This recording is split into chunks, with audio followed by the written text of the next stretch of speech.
Hace 31 años, en agosto, fundamos Cooperativa Horizonte.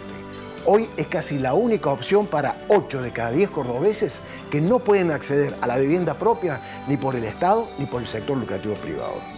¿Y cómo se logra esta accesibilidad?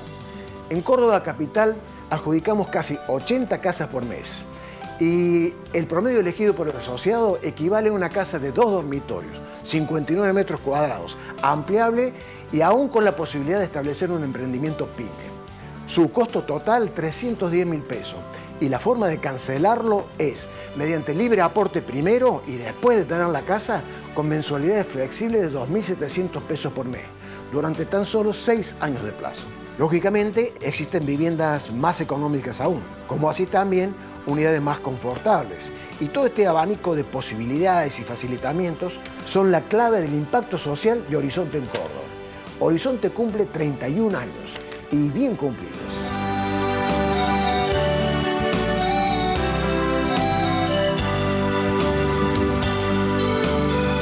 La calidad, nuestra pasión. La satisfacción del cliente, nuestra obsesión.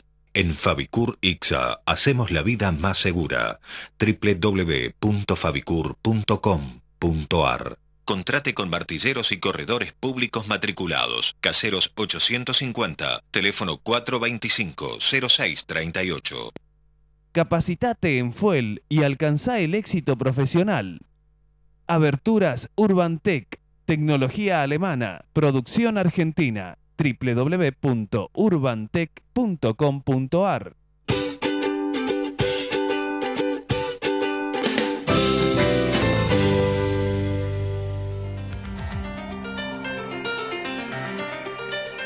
En tanto, la muerte del fiscal Alberto Nisman provocó, de alguna manera, la consternación de toda la sociedad argentina.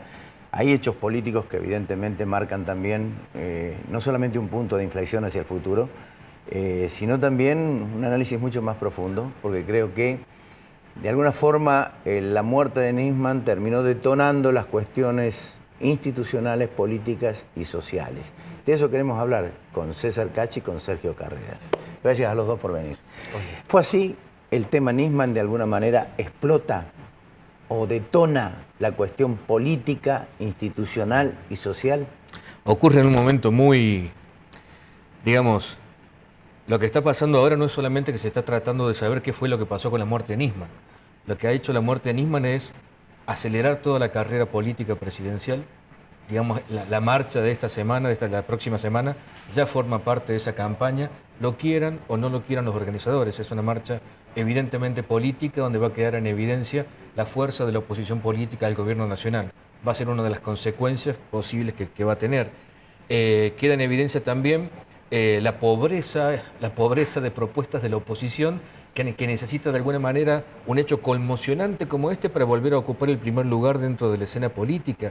Y también se presta, digamos, para que hablemos acerca de qué ha estado pasando y qué pasa con el Poder Judicial en la Argentina. No solamente con el Poder Judicial Federal, sino con todos los poderes, con todas las justicias provinciales, digamos. Si uno se pone a ver, por ejemplo, las encuestas de las últimas décadas en Argentina que digan cuáles han sido, digamos, en la estimación de los argentinos, cuáles han sido los actores políticos que mejor estimación han tenido.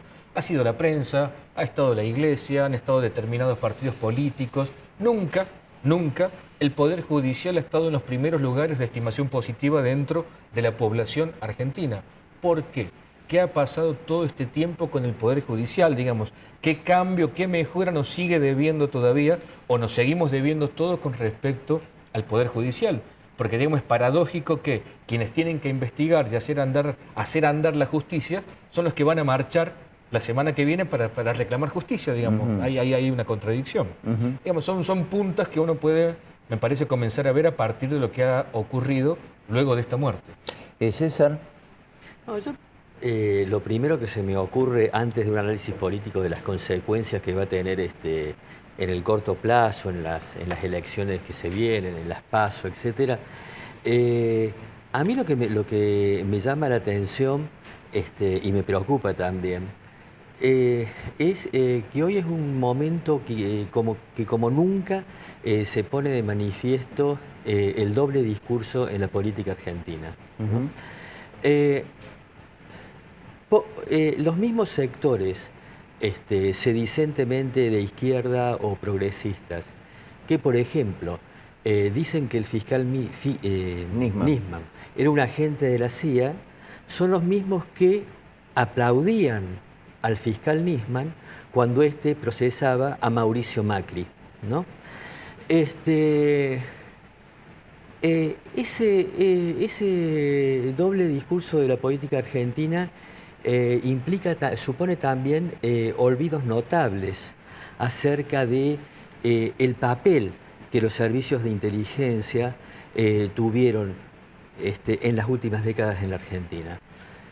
Si uno va a la página 12 del 11 de marzo del 2010, observa como titular, como una de las páginas centrales, que el doctor Luis Juez tenía 3 millones de dólares en las Bahamas y 2 millones de dólares en las Islas Caimán.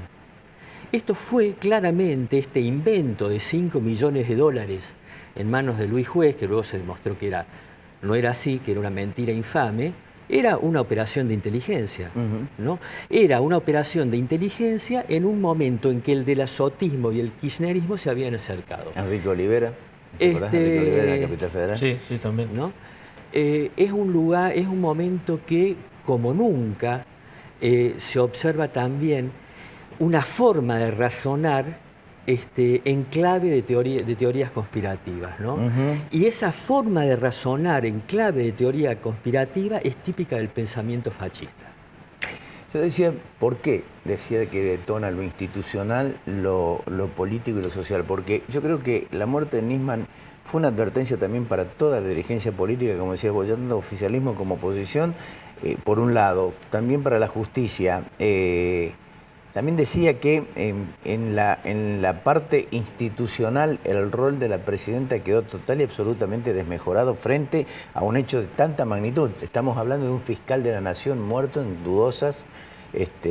una dudosa situación. Puede haber sido suicidio inducido, Sí, digamos, una dudosa sea. Situación, pero como vos preguntabas en el bloque anterior, si a Ricardo Fonseca yo lo quiero cuidar y le pongo 10 policías federales para que lo cuiden, y lo matan igual un día antes de que tenga que ir a declarar, obviamente es lógico, es razonable suponer que sí hubo una zona liberada. En este sentido, la Policía Federal es consecuente con esa lamentable historia que a lo largo del siglo XX era expresada en las manifestaciones populares: Policía Federal, la vergüenza nacional. Ahí está lo que vos decías recién, justamente el tema de que se ha desarrollado todo un pensamiento conspirativo, digamos, como que hay una gran presencia de teorías conspirativas. Lo que pasa muchas veces es que las teorías conspirativas terminan siendo reales, no eran conspiraciones, sino que eran hechos. Lo demostró el caso de Luis Juez aquí en la provincia de Córdoba, que hasta utilizaron a conductores de programas de chimentos de Capital Federal para dar información privada sobre él, porque le molestaba, no sé, aquí a candidatos de Córdoba o a candidatos de Buenos Aires, estoy hablando de Jorge Rial específicamente, que utilizaron el programa de Jorge Rial para dar información sobre el candidato Juez. Pasó con lo de Olivera en Capital Federal, y digamos, nos hemos acostumbrado, sobre todo lo que estamos, digamos, o la gente que trabaja en asuntos públicos o los que estamos por cuestiones de trabajo cerca de ellos, como somos los periodistas, nos hemos acostumbrado a dar por sentado que todas nuestras conversaciones son escuchadas, Así es. que todos nuestros mails son interceptados, que cualquier cosa que uno haga en la vida privada puede ser conocida de alguna manera. Nos hemos acostumbrado a decir, bueno, la policía de Córdoba ha comprado maletines de escuchas y puede interceptar tantos teléfonos celulares, tantos mails privados. Entonces, a nivel nacional nos hemos acostumbrado, bueno, existe el proyecto X, se está espiando a opositores, a periodistas, a empresarios a nivel nacional, y como que no termina de escandalizarnos eso. Como que nos hemos acostumbrado, y que eso puede formar parte también de una teoría conspirativa, pero desgraciadamente a veces los hechos terminan confirmando que la peor sospecha era la verdad. Claro, Así es. esa teoría conspirativa parte también de la usina de información o la usina de protagonismo que tiene el gobierno nacional. Y yo creo que cuando voy a la parte que detona también la parte de la sociedad, es decir, vuelve la confrontación entre aquellos que creen en el relato oficial y los que están criticando el relato oficial, que se profundiza con una agresividad realmente inusitada en estos últimos tiempos, tomando posición a favor de que Nisman fue muerto por fulano de tal o se suicidó, y los que evidentemente sospechan de que Nisman fue producto o muerto por alguna operación proveniente o de la CIA o del gobierno nacional. Digo, esto también profundiza en la sociedad. Sí, las teorías conspirativas están también presentes cuando se interpreta lo ocurrido en clave de un golpe blando, porque se puede acusar, con legitimidad quizá, se puede acusar a los opositores de hacer oportunismo electoral, se los puede acusar de hacer electoralismo con el crimen del doctor Nisman, pero no se puede acusar a pocos meses de las elecciones, a pocos meses de las PASO y de las elecciones, de que acaba de haber un golpe, de que esto es un golpe para desplazar a la presidenta Kirchner. Claro, ¿no? se habla de golpe blando, pero también se denigra la figura de Nisman cuando Nisman no puede defenderse. Claro, después que se murió se dice que Nisman era un muñeco, era un títere de Así Estiuso. es, así Directamente, cuando, digamos, en lo que coinciden tanto opositores como oficialistas, eran que Nisman y Estiuso formaban una unidad investigativa. Así se la armó, la unidad especial para investigar lo de la AMIA, lo pusieron al fiscal Nisman, de la comunidad judía, al lado de Estiuso, que era el hombre que le iba a pasar todas las informaciones que Nisman tenía que tratar de probar. Así Eran es. una unidad investigativa. O sea, Nisman estaba obligado, y era lógico que estuviera todos los días en contacto con Estiuso. ¿En eso están de acuerdo todos? Además se habla de la falta de solidez en la denuncia de Nisman, cuando Nisman no tampoco está para poder defender precisamente su tesis, su denuncia o su acusación. O sea, convengamos una cosa, Nisman acusó a la Presidenta de la Nación, al canciller argentino, a un diputado nacional y a un miembro de, conmilitón de el kirchnerismo, es decir, no denunció a cualquiera. Además, hay otro hecho puntual. Se habla de papeles que evidencian también la posibilidad de la detención de la Presidenta y mucho tiempo antes. Es decir, hay una cuestión muy confusa en todo esto, pero me parece que también hay mucha intencionalidad en que la muerte de Nisman de alguna manera sirva como explicación a conductas que son realmente poco, digamos, claras dentro del mismo gobierno nacional. Y dentro del gobierno nacional, dentro del Poder Judicial, no nos olvidemos lo que pasó con la revelación de los cables del Así Departamento de Estado estadounidense, Así que es. se trató como el caso Wikileaks.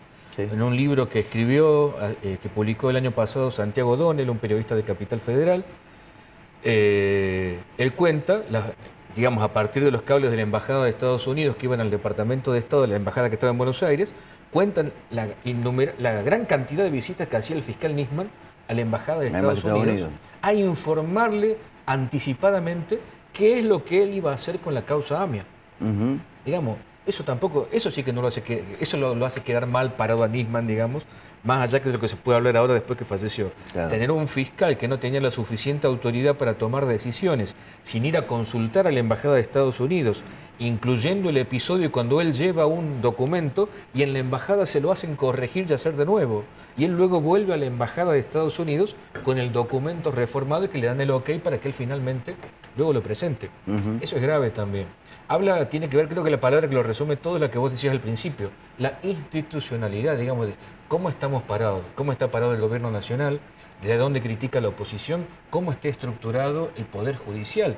Recién en el bloque anterior hablabas con Horacio French acerca de cómo los distintos gobiernos terminan utilizando a la Secretaría de Inteligencia como un arma política. ¿Y el Poder Judicial qué? ¿Acaso el gobierno nacional y el gobierno nacional anterior y el otro no utilizaron a la justicia federal, sobre todo a la justicia federal de Buenos Aires, como un arma política para cargar contra los opositores? Así es. ¿No lo está utilizando ahora una parte de la oposición y grupos económicos al Poder Federal de Capital Federal para cargar contra el gobierno nacional? Digamos, la palabra es la institucionalidad, cómo están funcionando las cosas. Creo que por ahí pasa. Sintetizame si Nisman, o el caso Nisman, es un punto de inflexión política hacia el futuro. Bueno, el caso Nisman permite pensar en la necesidad de abrir una segunda transición. La primera transición nos llevó a votar en elecciones libres, plurales y competitivas. La segunda transición nos tiene que conducir a que funcionen efectivamente, como Sergio insinúa, los mecanismos de control de los gobiernos, ¿no? Eso que los norteamericanos, la ciencia política norteamericana llama accountability, ¿no? Los mecanismos de control deben funcionar para hacer que esta democracia dé un salto cualitativo. Sergio, la misma pregunta. No, coincido plenamente con lo que dice César. Lo hemos hablado otras veces también aquí en este mismo programa. Uno de los graves problemas que tiene la Argentina en general y que uno lo ve particularmente en provincias como puede ser Córdoba, la degradación de todos los mecanismos de control que tienen las democracias. Son democracias que todavía incompletas, son democracias chuecas, todavía miopes en algún aspecto, porque hay sectores a los que les interesa que sea chueca y que sea miope nuestra democracia. Veamos la provincia de Córdoba. Los organismos de control de la provincia de Córdoba han sido degradados sistemáticamente a lo largo de las últimas décadas. Hoy no existen buenos organismos de control en la provincia de Córdoba. No sirve como control la legislatura, no sirve un poder judicial totalmente desprestigiado. ¿No? Tenemos un defensor del pueblo que no defiende a nadie porque no puede investigar. Digamos, tenemos cáscaras de controles que no actúan como controles. ¿Quién recuerda cuál fue la última vez que un tribunal de falta se plantó en la provincia contra un gobierno cuestionándole de manera seria los gastos? Están degradadas todas las instancias de control, lo vemos en Córdoba, y algo parecido también está pasando a nivel nacional. Y el sistema de la unicameral facilita el debilitamiento de los mecanismos de control. Sergio, César, muchas gracias. Por favor. Gracias, Rodrigo. Ya volvemos.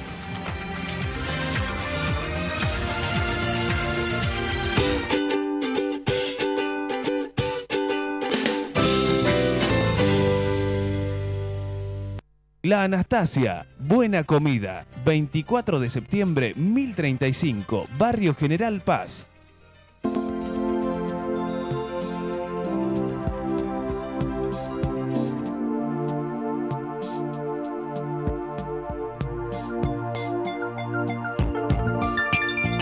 Hay un antes y un después en tu manera de ver las cosas. Descubrí tu mirada en High Definition.